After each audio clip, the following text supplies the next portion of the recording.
Okay, opening up Blackboard, pretty straightforward. Don't try to drown you with a bunch of biopics from me and a whole bunch of other links where you're trying to figure out where you want to go. Pretty straightforward. Here is the syllabus.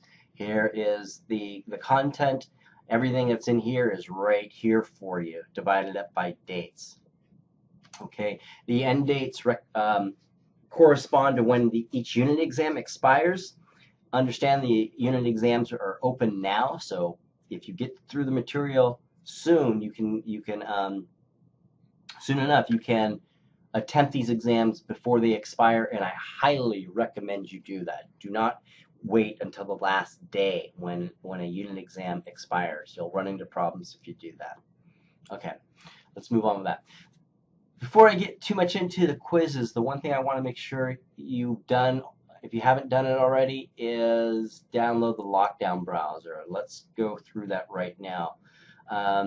Here's a tutorial about what the lockdown browser is and how to download it. And here is the software.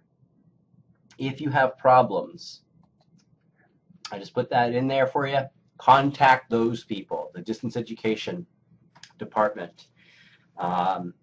They're very helpful, and so get to them sooner rather than later if you have any technical problems whatsoever with this software or any kind of technical problems. If things aren't opening up the way they should be opening up or whatever the case is, contact those people. If you have content questions, by all means, contact me. But they are very good at the content issue. They're right over down the hall from me, and I'm always going over there asking them questions. They're really nice people.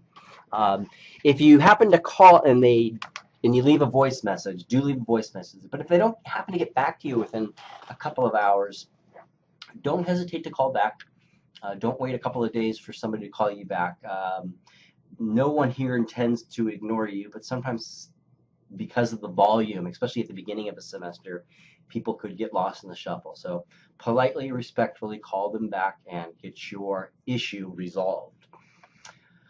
Lockdown software browser. You want to what this is basically is a browser just like Internet Explorer or Mozilla, but it prevents you from opening up other windows, so students aren't tempted to copy and paste material and get them an automatic F for the semester when you're taking an exam.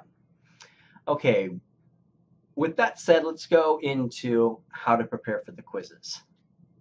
So going into Unit 1, I'm going to go into the lectures in just a little bit, but always below the lectures and the IDs, I'll go into that a little bit. You print that out and have that handy while let's actually go into that now. Let's open that up. Print this out. First thing you want to do is print this out.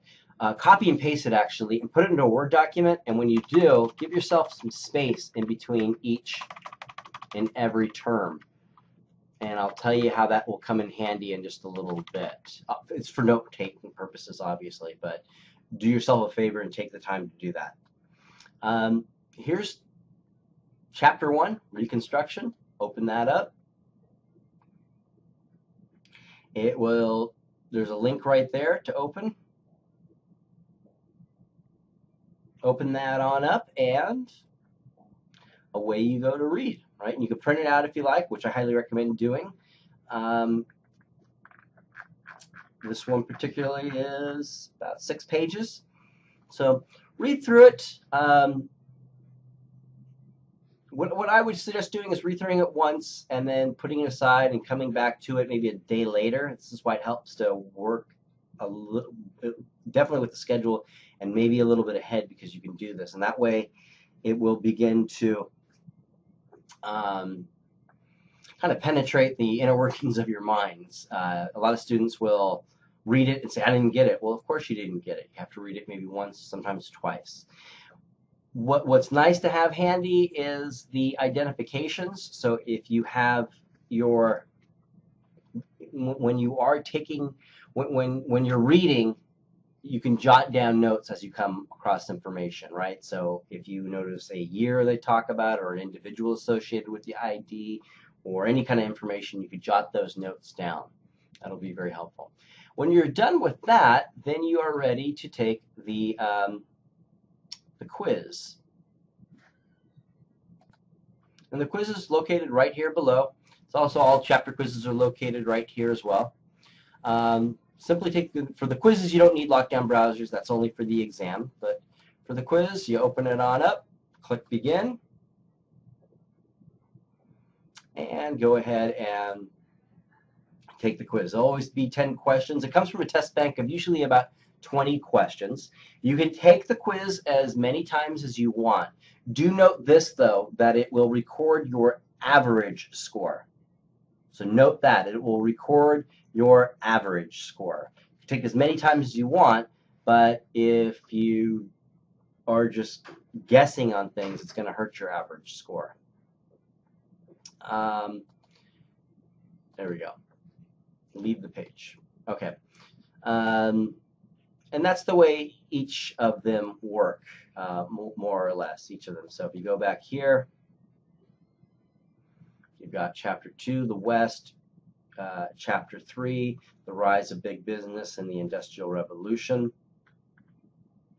And then when you're done with reading all of the textbook chapters by February 7th, it's open now as it says right there, you can take the unit quiz.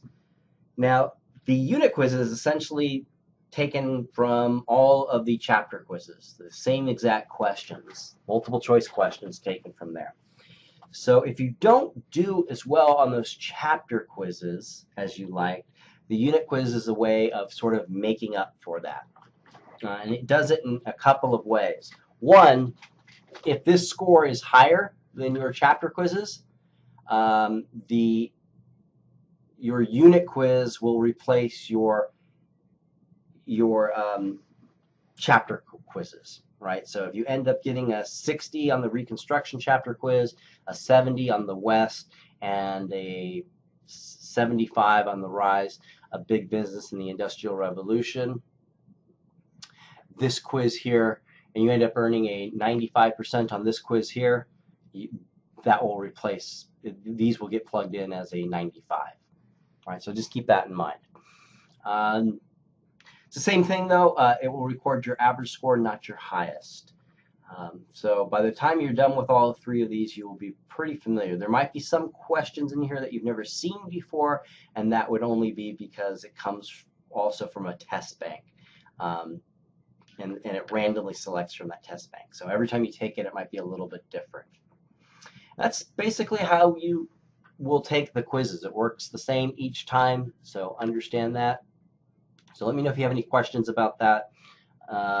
In the next video, I'm going to talk about how to succeed on the exams. So I'll see you there. Bye.